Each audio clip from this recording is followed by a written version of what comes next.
আসসালামু আলাইকুম। এটিএন বাংলা সংবাদে সবাইকে স্বাগত জানাচ্ছি নাজিয়াত শাহরিন। শুরুতেই বিআরবি কেবলস সংবাদ শিরোনাম।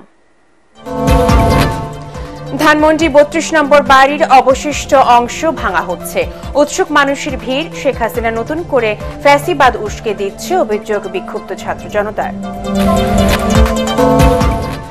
আওয়ামী লীগের কারো সম্পত্তিতে হামলা না করার আহ্বান প্রধান উপদেষ্টা। দেশকে অস্থিতিশীল করার চেষ্টা করলে কঠোর পদক্ষেপ নেবে আইন শৃঙ্খলা বাহিনী।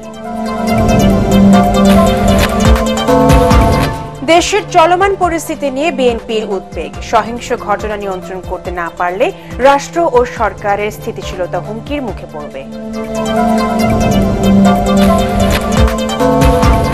আওয়ামী লীগের বিদ্বেষকে কাজে লাগিয়ে কেউ যাতে ব্যক্তি স্বার্থ হাসিল করতে না পারে সতর্ক থাকার আহ্বান হাসনাত আব্দুল্লাহর। উস্কানি দিচ্ছে শেখ হাসিনা, জামায়াতের আমির। এবং জিজ্ঞাসাবাদ শেষে অভিনেত্রী মেহের আফরোজ শাওন ও সোহানা সাবাকে পরিবারের জিম্মায় ছেড়ে দেওয়া হল।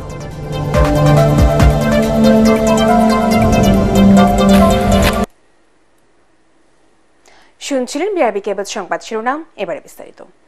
ধানমন্ডি ৩২ নম্বরে শেখ মুজিবুর রহমানের বাড়ির অবশিষ্ট অংশ এখন ভাঙা হচ্ছে, যা দেখতে সকাল থেকে সেখানে ভিড় করছেন সাধারণ মানুষ। বিক্ষুব্ধ ছাত্র জনতার দাবি, ফ্যাসিবাদের কোনো চিহ্ন থাকবে না দেশে। ভারতে বসে গণহত্যাকারী শেখ হাসিনা নতুন করে ফ্যাসিবাদ উস্কে দেওয়ায় সারা দেশের মানুষ আবারও বিক্ষুব্ধ হয়ে উঠেছে বলে জানান তারা। মনির হোসেন তপুর রিপোর্ট। বিক্ষুব্ধ ছাত্র জনতার ক্ষোভের রোষানলে ধ্বংসস্তূপে পরিণত হওয়া ধানমন্ডি ৩২ নম্বরের এই বাড়িটি ঘিরে এখন দিনরাত ভিড় করছে কৌতূহলী মানুষ। ইতিহাসের সাক্ষী হতে কেউ কেউ ঘুরে ঘুরে তুলছেন ছবি। খুশি হয়ে ভবনটির ইট, পাথর, রড নিয়ে যাচ্ছে অনেকেই। ইন্ডিয়া থেকে বসে এই ফ্যাসিস্ট সরকারের যে প্রধান শেখ হাসিনা বিভিন্ন ধরনের উস্কানিমূলক বক্তব্য দেওয়ার কারণে আজকে এই পরিণতি হয়েছে। মানে একটা দেশের সরকার প্রধান হই সে যেভাবে মানুষের উপর জুলুম নির্যাতন করছে, এটা আসলে সাধারণ মানুষের কাম্য ছিল না। আরো প্রায় ২০-৩০ বছর আগে ঢাকাতে দেখছি ওর বাপের যে বাড়ি ছিল, ওটা ছোট্ট একটা বাড়ি ছিল দেখছিলাম তখন। আর এখন এসে দেখতেছি ৪-৫টা বাড়ি, বিশাল বিশাল বাড়ি দখল করা ওর। এত বাড়ি সে কোথায় পেল?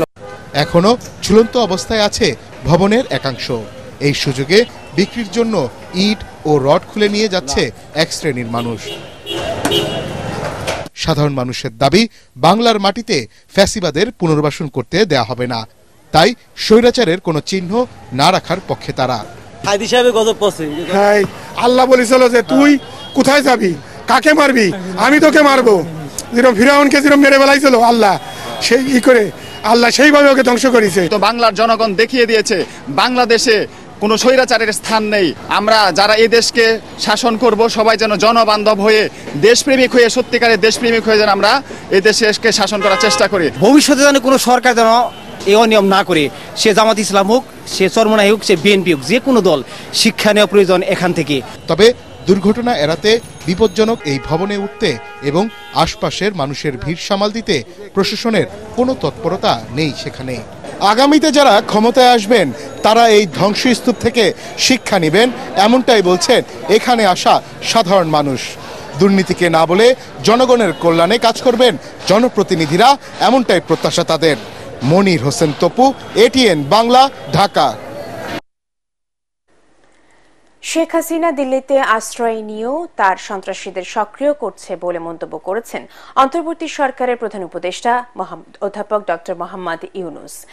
এক বিবৃতিতে তিনি বলেন, দেশকে নিপীড়নের যুগ থেকে পুনরুদ্ধার হতে বাধাগ্রস্ত করছে শেখ হাসিনা। অবিলম্বে সম্পূর্ণ আইনি শৃঙ্খলা পুনরুদ্ধার করতে জনগণের প্রতি আহ্বান জানান প্রধান উপদেষ্টা। কোনো অজুহাতে শেখ হাসিনা পরিবার ও ফ্যাসিবাদী দল আওয়ামী লীগের নেতাদের সম্পত্তির বিরুদ্ধে বা কোনো নাগরিকের বিরুদ্ধে কোনো হামলা করা যাবে না বলে নির্দেশ দেন তিনি। বিবৃতিতে প্রধান উপদেষ্টা বলেন, যারা আওয়ামী লীগ নেতাদের সম্পত্তির ওপর হামলা চালিয়েছে এতে তাদের ক্ষোভ বোঝা যাচ্ছে, কারণ তারা এবং তাদের আত্মীয় স্বজন শেখ হাসিনার শাসন আমলে বছরের পর বছর নির্যাতনের শিকার হয়েছেন। তবে অবশ্যই আইন মেনে চলতে হবে উল্লেখ করে ডক্টর মোহাম্মদ ইউনূস বলেন, বিশ্বকে দেখাতে হবে যে আমরা আইনের শাসনকে সম্মান করি, নিরাপত্তা ও স্থিতিশীলতার ভিত্তিতে দুর্বল করা যাবে না।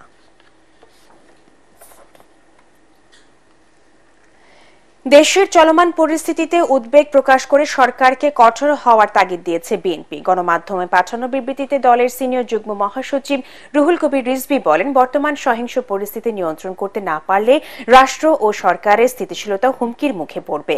গণতন্ত্র বিরোধী দেশে বিদেশে অপশক্তির পাশাপাশি পরাজিত ফ্যাসিস্টদের পুনরুত্থানের সম্ভাবনা দেখা দিতে পারে। অন্তর্বর্তী সরকার গত 6 মাসেও পলাতক স্বৈরাচারী এবং তাদের দোসরদের আইনের আওতায় আনতে যথেষ্ট কার্যকর পদক্ষেপ নিতে পারেনি বলেই জনগণ আইন নিজের হাতে তুলে নিতে উৎসাহিত হচ্ছে। এদিকে দেশের চলমান পরিস্থিতি নিয়ে জরুরি বৈঠক করেছে বিএনপির স্থায়ী কমিটি। দলটির ভারপ্রাপ্ত চেয়ারম্যান তারেক রহমানের সভাপতিত্বে অনুষ্ঠিত বৈঠকে বুধ ও বৃহস্পতিবার ঢাকা সহ দেশের বিভিন্ন স্থানে আওয়ামী লীগ নেতাদের ঘর বাড়ি স্থাপনা ভাঙচুরের ঘটনায় দলের অবস্থান ও করণীয় নির্ধারণকে বৈঠকে আলোচনা করা হয়। দেশের কোনো জাতীয় সম্পদের ক্ষতি না করার আহ্বান জানিয়েছেন বৈষম্য বিরোধী ছাত্র আন্দোলনের আহ্বায়ক হাসনাত আব্দুল্লাহ। ফেসবুক বার্তায় তিনি বলেন, আওয়ামী লীগ বিরোধী মতের ওপর যেভাবে বছরের পর বছর অমানবিক নির্যাতন নিপীড়ন চালানো হয়েছে তার উপর ক্ষুব্ধ হয়ে মানুষ ধানমন্ডি 32 নম্বরে বাড়িটি এখন ঘৃণা স্তম্ভে পরিণত করেছে। ফ্যাসিবাদ বিরোধী সব রাজনৈতিক দল ও মতের মানুষদের নতুন বাংলাদেশ গড়ার আহ্বান জানিয়ে গণঅভ্যুত্থানের এই নেতা বলেন, দেশ গঠনে প্রশাসনকেও সহযোগী ভূমিকা রাখতে হবে, তা না হলে তারাও অপ্রাসঙ্গিক হয়ে যাবে বলে জানান তিনি। তবে আওয়ামী লীগের প্রতি ক্ষোভকে পুঁজি করে কেউ যেন ব্যক্তি স্বার্থ হাসিল করতে না পারে সেদিকে সতর্ক থাকারও আহ্বান জানিয়েছেন হাসনাত আব্দুল্লাহ। আওয়ামী লীগ সে এই পরবর্তী 5ই আগস্ট বাংলাদেশে অপ্রাসঙ্গিক। আর নির্যাতিত যারা রয়েছে এখানে প্রত্যেকটি ফেসিবাদ বিরোধী যে রাজনৈতিক দলগুলো রয়েছে, আমরা এই ফেসিবাদ বিরোধী প্রত্যেকটি রাজনৈতিক দলের নিজস্ব মতভেদ থাকলেও আমাদের পলিসি ডিসকাশনের মধ্য দিয়ে রাজনৈতিক ইভেন্টের মধ্য দিয়ে আমরা সেগুলোকে সমাধান করব। আমরা ভারত বিরোধী আগ্রাসনের আমরা আর কোনোভাবে বাংলাদেশে একটা সেফ হাউস হইতে দিব না এবং আওয়ামীফিকেশনের আর বাংলাদেশে কোনো ধরনের আর সুযোগ থাকবে না। এই যে আওয়ামী লীগের তীর্থস্থানকে মানুষ স্বপ্রণোদিতভাবে আপনাদের ভেঙে ঘুরিয়ে দিয়েছে। আপনি পেয়েছেন আওয়ামী লীগের কাউকে যে এটাকে আটকানোর জন্য? কাউকে পান নাই। শেখ হাসিনার উস্কানিতেই দেশে অস্থিতিশীল পরিস্থিতি সৃষ্টি হয়েছে বলে দাবি করেছেন জামায়াতে ইসলামীর আমির ডাক্তার শফিকুর রহমান। নারায়ণগঞ্জের ওসমানী পৌর স্টেডিয়ামে জেলা ও মহানগর জামায়াতে ইসলামের উদ্যোগে আয়োজিত জনসমাবেশে তিনি একথা বলেন। ডাক্তার শফিকুর রহমান বলেন, সন্ত্রাসকে প্রশ্রয় দিলে দুনিয়ায় এবং আখিরাতে করুণ পরিণতি ভোগ করতে হবে। নারায়ণগঞ্জ প্রতিনিধি আব্দুল সালামের রিপোর্ট, জানাচ্ছেন ফজলে রাব্বি। নারায়ণগঞ্জের ওসমানী পৌর স্টেডিয়ামে জেলা ও মহানগর জামায়াতে ইসলামের উদ্যোগে আয়োজন করা হয় এই মহাসমাবেশের। এতে প্রধান অতিথির বক্তব্যে দলটির আমির ডাক্তার শফিকুর রহমান বলেন, নারায়ণগঞ্জকে সন্ত্রাসের অভয়ারণ্য করে রাখা হয়েছিল। 72 ফুট লম্বা ব্যানার লাগিয়ে জামায়াতের আমির গোলাম আজমকে নারায়ণগঞ্জে প্রবেশ নিষিদ্ধ করেছিল আওয়ামী লীগ নেতা শামীম ওসমান। তার বর্তমান অবস্থান নিয়েও প্রশ্ন করেন জামায়াত নেতা। এই অধ্যাপক গোলাম আজম সাহেবকেই তিনি নিষিদ্ধ ঘোষণা করেছিলেন নারায়ণগঞ্জের মাটিতে। যে ভাই নিষিদ্ধ ঘোষণা করেছিলেন আজকে তিনি কোথায়? তিনি কি নারায়ণগঞ্জে আছেন? অহংকার ভালো জিনিস নয়। গর্ব অহংকার করতে নাই, দাম্ভিকতা দেখাতে নাই, ক্ষমতার জোরে ছড়ি ঘুরাতে নাই, মানুষকে খুন করতে নাই, সন্ত্রাসকে প্রশ্রয় দিতে নাই, সন্ত্রাসীদেরকে লালন করতে নাই। বিগত আওয়ামী লীগ সরকার প্রশাসন, বিচার ব্যবস্থা সহ সাংবিধানিক প্রতিষ্ঠানগুলোকে ধ্বংস করেছে বলে জানান জামায়াতের আমির। দেশের বর্তমান অস্থিতিশীল পরিস্থিতির জন্য শেখ হাসিনাকে দায়ী করে তিনি বলেন, ভারতে বসে উস্কানি দিয়ে বাংলাদেশের পরিস্থিতিকে অস্থিতিশীল করা হচ্ছে। তারা পালিয়ে গিয়েও দেশকে অস্থির করার জন্য মাঝে মধ্যেই উস্কানিমূলক কর্মকাণ্ড করে থাকে। সুতরাং উস্কানির কারণে যত পরিবেশ সৃষ্টি হবে তার সমুদয় দায় উস্কানিদাতাদেরকেই নিতে হবে। জামায়াতে ইসলামী ক্ষমতায় গেলে দেশের নারীরা ঘরে বাইরে সর্বোচ্চ নিরাপত্তা ও মর্যাদায় কাজ করতে পারবে বলে আশ্বস্ত করেন জামায়াতের শীর্ষ নেতা। Bureau report, ATN Bangla. যুক্তরাষ্ট্রে ঐতিহ্যবাহী ন্যাশনাল প্রেয়ার ব্রেকফাস্ট জাতীয় প্রাতরাশ প্রার্থনা তারেক রহমানের প্রতিনিধি হিসেবে অংশ নিলেন তার কন্যা জাইমা রহমান। যোগ দেন বিএনপি মহাসচিব মির্জা ফখরুল ইসলাম আলমগীর, স্থায়ী কমিটির সদস্য আমির খসরু মাহমুদ। যুক্তরাষ্ট্রের স্থানীয় সময় সকাল 7টায় ওয়াশিংটন ডিসিতে মার্কিন প্রেসিডেন্টের বাসভবন হোয়াইট হাউসে শুরু হয় এই অনুষ্ঠান। চলে প্রায় 7 ঘণ্টা। যুক্তরাষ্ট্রের নতুন প্রেসিডেন্ট ক্ষমতা গ্রহণের 100 দিনের মধ্যে বিশ্বের গুরুত্বপূর্ণ ব্যক্তিদের সম্মানে প্রাতরাশ এবং নৈশ ভোজের আয়োজন করে থাকেন, যেখানে বিভিন্ন দেশে গুরুত্বপূর্ণ রাজনৈতিক, কূটনৈতিক, ব্যবসায়ী এবং সাংস্কৃতিক ব্যক্তিদের আমন্ত্রণ জানানো হয়।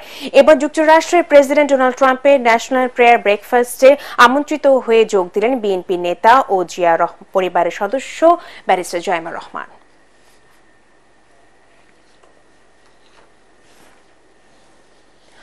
অভিনেত্রী ও নির্মাতা মেহের আফরোজ শাওনে এবং অভিনেত্রী সোহানা সাবাকে ব্যাপক জিজ্ঞাসাবাদের পর পরিবারের জিম্মায় ছেড়ে দেওয়া হয়েছে। ডিএমপি মিডিয়া উপ পুলিশ কমিশনার মোহাম্মদ তালিবুর রহমান জানান, রাষ্ট্রবিরোধী ষড়যন্ত্রের অভিযোগে দুজনকে ডিবি কার্যালয়ে এনে জিজ্ঞাসাবাদ করা হয়। টানা জিজ্ঞাসাবাদের পর সন্ধ্যা 5:45টার দিকে ডিবি কার্যালয় থেকে শাওন ও সাবাকে তাদের নিজ নিজ পরিবারের জিম্মায় ছেড়ে দেওয়া হয়। গতকাল সন্ধ্যা 7টার দিকে এই অভিনেত্রীকে রাষ্ট্রবিরোধী ষড়যন্ত্রের অভিযোগে নিজেদের হেফাজতে নেয় ঢাকা মহানগর গোয়েন্দা পুলিশ। এরপর গত রাত 12:30টার দিকে রাজধানী ধানমন্ডি এলাকা থেকে সোহানা সাবাকে আটক করে মিন্টো রোডের ডিবি কার্যালয়ে নেওয়া হয়। তার বিরুদ্ধেও দেশ বিরোধী ষড়যন্ত্রের অভিযোগ রয়েছে। উদ্বোধনের একদিন পরেই মুখ থুবড়ে পড়েছে ঢাকা বাস মালিক সমিতি চালু করা কাউন্টার ও ই টিকিটিং সেবা। রয়েছে বাড়তি ভাড়া আদায় এবং যত্রতত্র যাত্রী ওঠানামার অভিযোগ। নেই পর্যাপ্ত কাউন্টার ও টিকিটিং ডিভাইস। তবে ঢাকা পরিবহন মালিক সমিতি বলছে, পর্যায়ক্রমে বাড়ানো হবে গোলাপি রঙের বাসের সংখ্যা, ফেরানো হবে পরিবহন খাতে শৃঙ্খলা। তরিক ইসলামের রিপোর্ট। রাজধানীতে পরিবহন খাতে শৃঙ্খলা ফেরাতে বৃহস্পতিবার ঢাকা সড়ক পরিবহন মালিক সমিতি চালু করে ই টিকেট ও কাউন্টার সার্ভিস সেবা। গোলাপি রঙের এসব বাসে কাউন্টার ও টিকিট ছাড়া উঠতে পারবে না কেউ, অথচ একদিনের ব্যবধানেই পরিস্থিতি উল্টো। যত্রতত্র থামছে গাড়ি, টিকিট ছাড়াই উঠছেন যাত্রীও। কাউন্টার নাই দেখে আমাদের সুপারভাইজারও নাই বা কোনো কলারম্যান কোনো কিছু নাই, না থাকার কারণে এখন এইভাবে চলতে থাকে। পুরাতন বলাকা বাসকে এইভাবে রং করে আপনি বলবেন যে একটা সার্ভিস হয়ে যাবে, এটা তো হবে না। আইসা দেখি কাউন্টারগুলো বন্ধ হয়ে গেছে, এখন আমরা কি করব? আমরা লোকাল ভাবে তো গন্তব্য পৌঁছাইতে হবে। রয়েছে বাড়তি ভাড়া ও পর্যাপ্ত কাউন্টার না থাকার অভিযোগও। আজকে হঠাৎ করে 20 টাকা বেড়ে গেছে। এই 20 টাকা বাড়াতে আমাদের নতুন কোনো সুবিধা আমরা পাইলাম না। সময়ও যাচ্ছে, টিকিট কাটা দাম না থাকা লাগছে, ভাড়াও বাড়লো। আব্দুল্লাহপুর কোনো কাউন্টার নেই, যাত্রীগুলো এখান থেকে 50 টাকা রিস্কে ভাড়া দিয়ে আসতে হয়েছে। পার টিকিটে 20 টাকা করে ভাড়া বাড়ানো হয়েছে। এখন সার্ভিসটা কেমন পাবো, এটার সাথে যদি সামঞ্জস্য থাকে দ্যাটস ওকে। আগামী 7 দিনের মধ্যে ঢাকা সকল বাস এই সেবার আওতায় আনা হবে বলে জানান ঢাকা সড়ক পরিবহন মালিক সমিতির এই নেতা। গতকাল থেকে শুরু হয়েছে, হয়তো এটাকে সুস্থ ব্যবস্থাপনা আনতে আরো তো দিন 10 লাগতে পারে না। আমরা আশাবাদী যাত্রী এবং আমাদের শ্রমিকরা এটার মধ্যে সুফল, মালিকরা সুফল ভোগ করতে পারবে। উত্তরার আব্দুল্লাহপুর থেকে রাজধানীর বিভিন্ন রুটে 21টি কোম্পানির 2500-এরও বেশি বাস এই সেবার আওতায় চলবে। তরিক ইসলাম, এটিএন বাংলা, ঢাকা। বোতলে লেখা দামি ডিলারদের কাছ থেকে সয়াবিন তেল কিনতে হচ্ছে বিক্রেতাদের। শুধু তাই নয়, তেলের সঙ্গে নিতে হচ্ছে পোলাও চালের মতো পণ্য, তবুও মিলছে না প্রয়োজনীয় তেল। এমন অভিযোগ করে তারা বলছেন, এই অবস্থার পরিবর্তন না হলে ভোক্তাদের ভোগান্তি আরও বাড়বে। তবে সরবরাহকারী কোম্পানির উপর দোষ চাপিয়ে ডিলাররা বলছেন, নিরুপায় হয়ে তেলের সঙ্গে অন্য পণ্য দিচ্ছেন তারা। রিপোর্ট করছেন আদিন সজীব। রোজা ঈদ সামনে, এখন আমার 3 সপ্তাহ পরে আজকে তীর কোম্পানি তেল দিছে 1 কার্টুন। কাউরান বাজারের ব্যবসায়ী গফরান বেশ কয়েক বছর ধরে তেল সহ মুদি পণ্য বেচা বিক্রি করেন, কিন্তু এখন তার দোকানে সয়াবিন তেল তেমন নেই। কারণ কি? ডিলাররা তেল দিচ্ছেন না নাকি অন্য কোনো সমস্যা? ফ্রেশ কোম্পানি তেল দেয় 5 লিটার 1 কার্টুন তেলের লগে 3 কেজি ফলাও তেল নিতে হইব, তাও গায়ে রেট যা তাই। গায়ে রেট 850, তাতে কিনে আনতে হইব 850। যে আমি এখন মাত্র তেল আনলাম, আমার এই যে 1 কার্টুন তেলের সাথে 2 কেজি ফলাও তেল দিছে। 2 কেজি ফলাও তেলের দাম রাখছে 260 টাকা, আর 1 কার্টুন তেলের দাম রাখছে 3400 টাকা। এবার হিসাব করেন আমি কেমনে বিক্রি করব। তার কথার সূত্র ধরেই কথা বলতে চাই ডিলারদের সঙ্গে। তাদের দাবি, বোতলের গায়ের দামে পণ্য বিক্রি করছেন না তারা। তবে সয়াবিন তেলের সঙ্গে পোলাও চাল দেওয়ার বিষয়টি স্বীকার করলেন এটিএন বাংলার কাছে। যে কোম্পানি এখন তেলের শর্ট, আপনি যখনই টাকা দিবেন তখনই মনে করেন হোমানে তেল ডাল চাউল এগুলো কাইটে দিয়ে দেয়, তাদের মতো করে কাইটে নেয়। এটা এর কোনো বলারও কোনো ভাষা নেই। বিক্রেতাকে আমি বলতেছি যে তারা যদি সবাই মিলে একটু সহযোগিতা করো তাহলে তো আমার জন্য একটু উপকার হয় না, নাহলে তো আমি তো একদিন পর আমি তো বোর হয়ে যাবো। গায়ের দাম কেন বেশি, যারা ক্রেতা কিনে ওরা তো অনেক কথাই বলে, এগুলা ফ্যাক্টরিগুলা যদি অ্যাভেলেবেল মাল দেয় সংকট থাকবে না। এমন পরিস্থিতিতে বাজার মনিটরিং নিয়ে প্রশ্ন তুলছেন ভোক্তারা। দাবি নিত্যপণ্যের দাম সহনীয় রাখতে সরকারি সংস্থাগুলোর কার্যকর পদক্ষেপ। কোনো কিছু নিয়ন্ত্রণ নাই, বাড়বে 1 টাকা কমবে নাই, কোনো কিছুই কমলে আটা না হুক করে বাড়ে আর কমার নাম নাই। মনিটরিং করতে হবে বাজারটা, মানে সবার যেন ক্রয়ের ইয়েতে থাকে, সাধ্যমতো ক্রয় করতে পারে, মানুষরা তো চলতে পারবে না। কমছে না চালের দামও, এখনো মোটা চালের কেজি 58 থেকে 60 টাকা পর্যন্ত, সাধারণত যেটা মিলত সর্বোচ্চ 50 টাকায়। চিকন চালের দামও বেশি। কনজুমার কতগুলো কোম্পানি আছে, এরা ধান চাল ইয়া করে ফেলছে, মজুত করে ফেলছে, ওরা এখন আস্তে আস্তে ছাড়তেছে আর টাকা নিতে আসে। চড়া মুরগির দামও, তবে জনমনে কিছুটা স্বস্তি দিচ্ছে ডিম ও সবজির বাজার।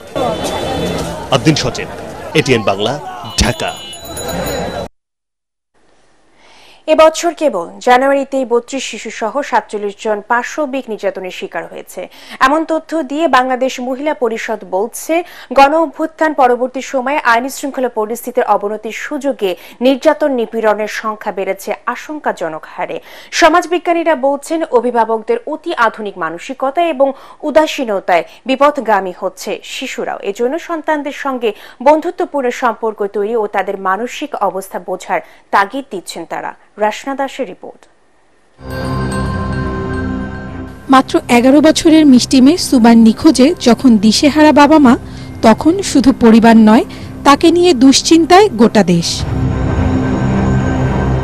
তবে মোহাম্মদপুরের সিসিটিভি ক্যামেরায় রহস্যজনক ফুটেজ আর নওগাঁয় বন্ধুর সঙ্গে পালিয়ে যাওয়ার ঘটনায় রীতিমতো হতবাক সবাই। এমন ঘটনা নতুন নয়, নিজের ভুলের কারণে অথবা ফাঁদে পড়ে কেউ হচ্ছে ধর্ষণ নিপীড়নের শিকার, কেউ হচ্ছে পাচার।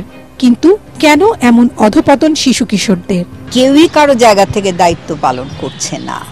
আমরা সামাজিক দায়িত্বই বলি, পারিবারিক দায়িত্বই বলি, রাষ্ট্রীয় দায়িত্বই বলি, পারছে না। ফলে পারিবারিক বন্ধনটা আমরা সেভাবে সুদৃঢ় করতে পারি না। একটা বাচ্চার যদি ভালো না লাগে, সে তার প্যারেন্টসকে, তার আত্মীয় স্বজনকে বা কাছের কাজিনদেরকে বা বন্ধু বান্ধবদেরকে শেয়ার করবে যে আমার ভালো লাগছে না। বাংলাদেশ মহিলা পরিষদের তথ্য বলছে 2025-এর জানুয়ারি মাসেই মোট নির্যাতনের শিকার 18 শিশু সহ 27 জন, যেখানে অন্তত 14 জন শিশু সহ 20 জনকে দলবদ্ধভাবে পাশবিক নির্যাতন করা হয়েছে।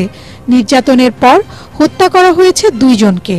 নৃশংসতাটাই আমাদের আসলে অনেক বেশি চিন্তিত করে তুলেছে এবং উদ্বিগ্ন করে তুলেছে। সংখ্যাটা তো আছে, এবং যে সংখ্যাটা, এই সংখ্যাটা তো আসলে বাস্তব না, এই সংখ্যার চেয়ে অনেক বেশি। কিন্তু এর বাইরেও আমরা জানি যে অনেক অনেক ঘটনা ঘটতেছে, যে ঘটনাগুলি আসলে আসছে না, রিপোর্টেড হচ্ছে না। সমাজবিজ্ঞানী ও গবেষকরা বলছে অভ্যুত্থানের পর একটি নিরাপদ বাংলাদেশ গড়তে জনমনে যে আকাঙ্ক্ষা তৈরি হয়েছে তা বাস্তবে রূপ দিতে প্রয়োজন জিরো টলারেন্স নীতির বাস্তবায়ন। নিশ্চিত করতে হবে অপরাধীদের দৃষ্টান্তমূলক শাস্তির। যারা সহিংসতার ঘটনাগুলো ঘটাচ্ছে, এরকম নৃশংসতার ঘটনা ঘটাচ্ছে, হয় তারা আইন জানে না অথবা আইনকে তারা তোয়াক্কা করছে না। বিচারটা আসলে আমাদের সঠিকভাবে হচ্ছে না। একেবারে মৃত্যুদণ্ড দেওয়া উচিত, 1টা 2টা দিত, তাহলে দেখা যেত এই কাজটাতেই যেত না। একই সাথে বিদ্যমান আইনের যুগোপযোগী সংস্কার ও কার্যকর প্রয়োগের তাগিদও আসছে বারবার। নারীর প্রতি সহিংসতা সমাজের একটি দীর্ঘকালীন ব্যাধি। যুগ যুগ ধরে চলমান এই ব্যাধির শেষ কোথায় তা কেউ বলতে পারে না। নারী ও কন্যার প্রতি সহিংসতা প্রতিরোধ ও প্রতিকারে সরকার এবং সংস্থাগুলো কাজ করছে, তবে বিশেষজ্ঞরা বলছে তা যথেষ্ট নয়। সামাজিক মূল্যবোধ তৈরির পাশাপাশি দোষীদের কঠোর শাস্তির মাধ্যমে সৃষ্টি করতে হবে দৃষ্টান্ত। রাসনা দাস, এটিএন বাংলা, ঢাকা। অমর 21-এ বইমেলার প্রথম ছুটির দিনে সকালটা ছিল শিশুদের দখলে। সকাল 11টা থেকে দুপুর 1টা পর্যন্ত শিশু প্রহরের পুরো সময়টা ছিল কচি কাঁচাদের পদচারণায় মুখরিত। তবে এবছর বইমেলায় সিসিমপুর না থাকায় হতাশ হতে হয়েছে শিশুদের। আরও জানাচ্ছেন হুমায়ুন চিস্তি। শুক্রবার সকালে বইমেলা ছিল খুদে পাঠকদের রাজত্ব। এদিন বাবা মায়ের হাত ধরে মেলা প্রাঙ্গণে হাজির হয় ছোট্ট বইপ্রেমীরা। বই মেলায় কি করতে? বই কিনতে। মেলায় আসা শিশু কিশোরদের বইয়ের পছন্দের তালিকায় রয়েছে কার্টুন, কমিক্স, রূপকথা, সায়েন্স ফিকশন, গণিত নিয়ে মজার খেলা ও ছড়ার বইগুলো। ভূতের বই, গল্পের বই আর অ্যাস্ট্রোনটের বই আমি কিনবো। তুমি পড়তে পারো? পড়তে পারি না, বড় হয়ে পড়বো। এখন আমার মা বাবা ভাইয়া পড়ে শোনাবে আমাকে। আমার মূলত সায়েন্স ফিকশন বই পছন্দ। এছাড়াও আমার পছন্দ কিশোর গোয়েন্দা, গণিতের মজার খেলা, তাছাড়া এর সহ আমার বিভিন্ন রহস্যময় বই বেশি পছন্দ। বইমেলার শিশু প্রহরে শিশুদের বিনোদনের কেন্দ্রবিন্দু থাকে সিসিমপুরের মঞ্চ। তবে এবছর স্পন্সর না পাওয়ায় সিসিমপুরের হালুম, টুকটুকি, শিকু ও ইকরির পরিবেশনা থেকে বঞ্চিত হয়েছে তারা। মন খারাপ হয়েছে?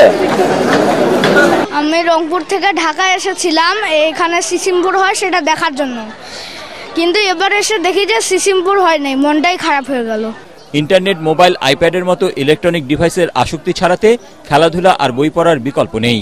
আর বইমেলায় ঘুরতে ঘুরতেই বইয়ের প্রতি আগ্রহ বাড়ে শিশুদের। খুবই ভালো লাগছে। আমরা তো বই মেলায় এখানে অ্যাটেন্ড করার জন্য আমরা রংপুর থেকে এসেছি।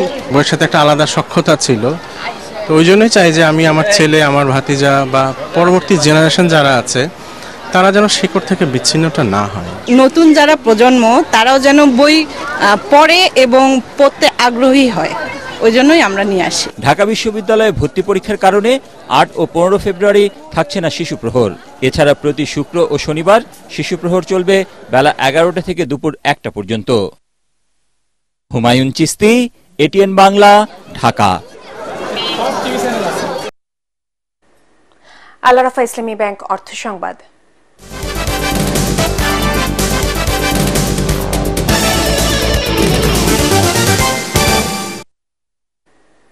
চাঁদপুরে বিনামূল্যে সার পেল 5,000 কৃষক। বিকেলে সদর ও হাইমচর উপজেলার কৃষকদের মাঝে এই সার বিতরণ করা হয়। চান্দ্রা ইউনিয়ন কৃষক দল আয়োজিত কৃষক সমাবেশে এই কার্যক্রম উদ্বোধন করেন জেলা বিএনপি সভাপতি শেখ ফরিদ আহমেদ মানিক। অনুষ্ঠানের প্রধান অতিথি ছিলেন কেন্দ্রীয় কৃষক দলের সাংগঠনিক সম্পাদক ও জেলা সভাপতি এনায়েতুল্লাহ খোকন। অনুষ্ঠানে মার্কেন্টাইল ব্যাংকের উদ্যোগে 2 উপজেলার 16টি ইউনিয়নের 5,000 কৃষকদের হাতে সার তুলে দেন কৃষক দলের নেতারা।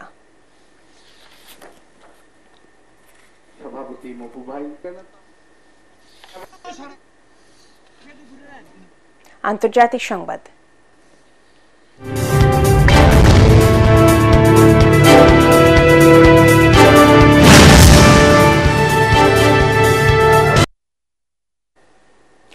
ইরানের বিরুদ্ধে নিষেধাজ্ঞা আরোপ করেছেন যুক্তরাষ্ট্রের প্রেসিডেন্ট ডোনাল্ড ট্রাম্প। দ্বিতীয় মেয়াদে প্রেসিডেন্ট হিসেবে দায়িত্ব নিয়ে হোয়াইট হাউসে বসার পর কোনো দেশের বিরুদ্ধে কঠোর সিদ্ধান্ত এটাই প্রথম নিলেন তিনি। এ বিষয়ে স্থানীয় সময়ে গতকাল বৃহস্পতিবার যুক্তরাষ্ট্রের অর্থ বিভাগ নিষেধাজ্ঞার এই ঘোষণা দেয়। দেশটির অর্থ বিভাগ জানিয়েছে এই নিষেধাজ্ঞার লক্ষ্য তেহরানের তেল নেটওয়ার্ক। জো বাইডেনের সময় মার্কিন নিষেধাজ্ঞার কবলে থাকা কোম্পানিগুলোর সাথে জড়িত বিভিন্ন প্রতিষ্ঠান, জাহাজ ও ব্যক্তিবিশেষ নতুন এই শাস্তিমূলক ব্যবস্থার আওতায় পড়বে। তবে এ ধরনের নিষেধাজ্ঞার বিপক্ষে সবসময় সরব ইরান। পার্টেক্স খেলার খবর।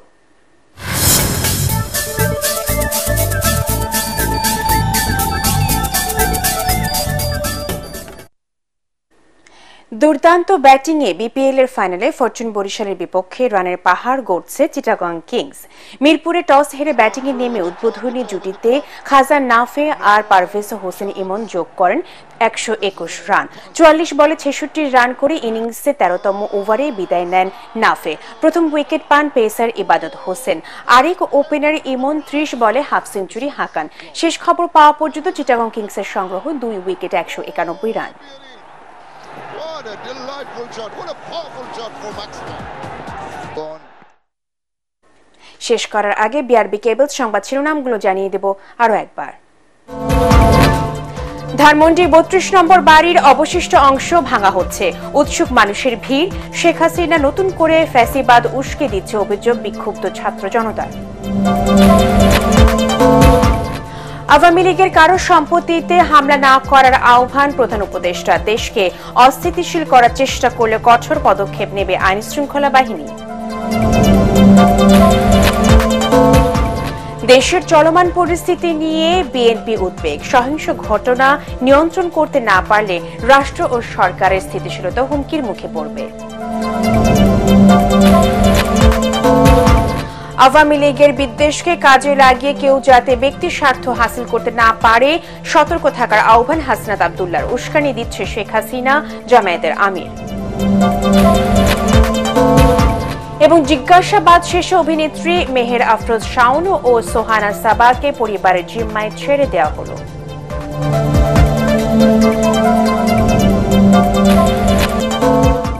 পরবর্তী সংবাদ দেখার আমন্ত্রণ জানিয়ে এখনকার মতো শেষ করছি। এটিএন বাংলা সংবাদ ইউটিউবে দেখতে ব্রাউজ করুন youtube/18 বাংলা নিউজ। ধন্যবাদ সবাইকে।